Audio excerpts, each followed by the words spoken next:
How the mighty have fallen.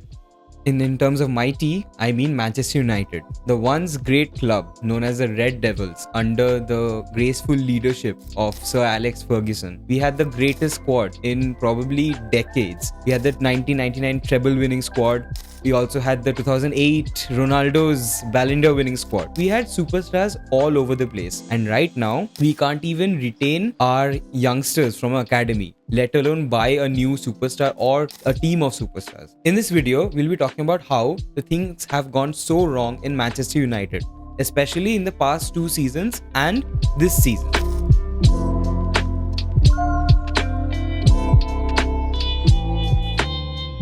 So at the end of the 2024 season, we had won the FA Cup, and that too over our little brothers, or Man City as we like to call them now. Big win for us, but that sold us a dream that would later sting us in the back, because before that win, it was almost certain that Ten Hag was going to be sacked, and that was a very, very good sign for us because his tactics, his style of play, his players weren't working for us. After that season, we got new ownership that was needed for the club for a long time. When Sir Jim Ratcliffe came in, it gave us a lot of hope. And with that hope, we had a lot of expectations as well. Even though we had Ten Hag, Ineos made sure that he had all the good players to work with. And we got amazing new signings. We needed a defender. So we got 3 new defenders. One very promising youngster, Lenny Yoro, who was chased after and sought after by Real Madrid. Then we got Matthijs de Ligt, already a superstar in his Ajax and Juventus days, a great addition for us. And finally, Mazraoui. Mazraoui was the underrated signing of the window. He is actually our best defender this season by a mile. The defensive demon.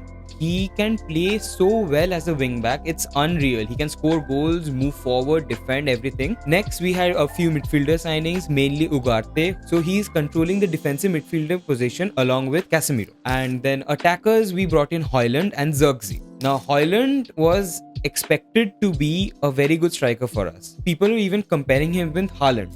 Well, that was a terrible comparison because now we all know what's going on with him. Moving on, we had Zirkzee, who is more of a playmaker rather than a striker. Another good signing. So these signings as a whole were what the club needed. After a long time, the transfer window was how Man United fans and the team expected it to be. But that changed nothing.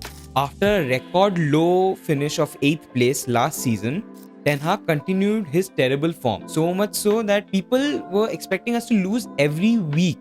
And during that period, another new manager had popped up in Sporting. Now, Sporting has been kind enough to us. They have lent us Ronaldo, Bruno, and this time a manager was being lent to us under the name of Ruben Amorim.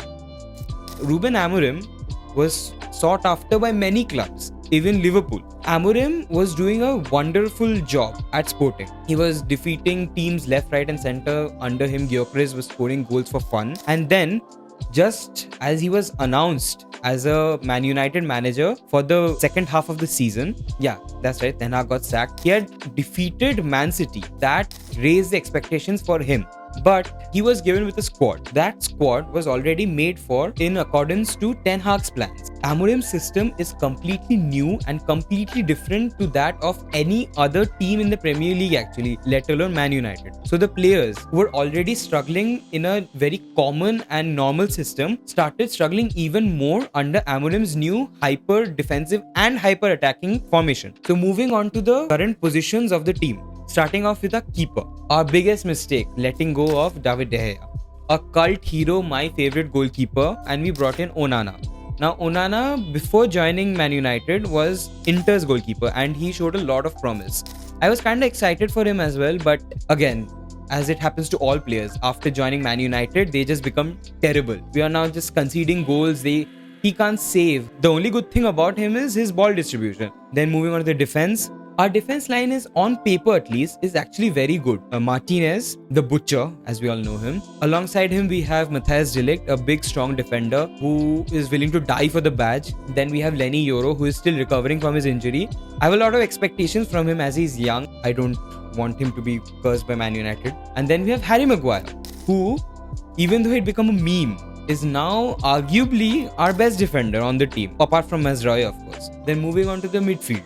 We have Kobbie Mainoo, who sadly doesn't want to play for us anymore. If Mainoo leaves, it will be a big blow to us because his composure is what we need at the moment. Casemiro is there and he has revamped his career, but he's on the older side and I don't expect him to perform at the top level 2-3 years down the line. Ugarte, as I said, very underrated, controls our midfield. And finally, we have Bruno Fernandes, our best player by a mile, and has been our best player for more than 5 years now. There's nothing more to say about him. He scores, he assists, he's a captain. He is Man United right now. And finally, the worst part of our team, our attack.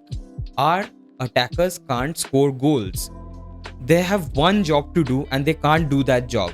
They can't score goals. In the previous match, we saw Garnacho and Højlund scoring.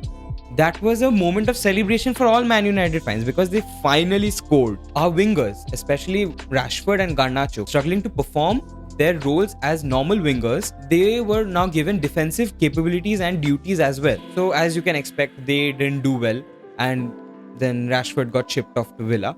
Good for him. And Garnacho, on the other hand, is still around and performing some days, but he's not good enough.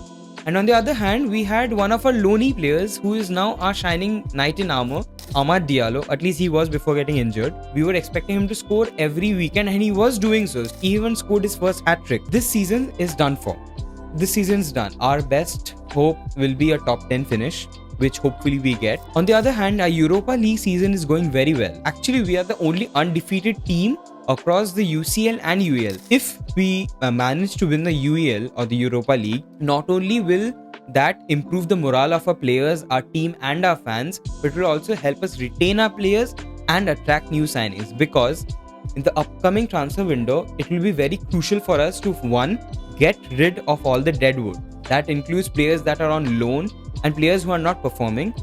2, retain our youngsters, mainly Kobe Menu. And 3, bring in proper players who suit Amorim's style and play. But next season, I have a lot of hope, especially if we win the Europa League this season.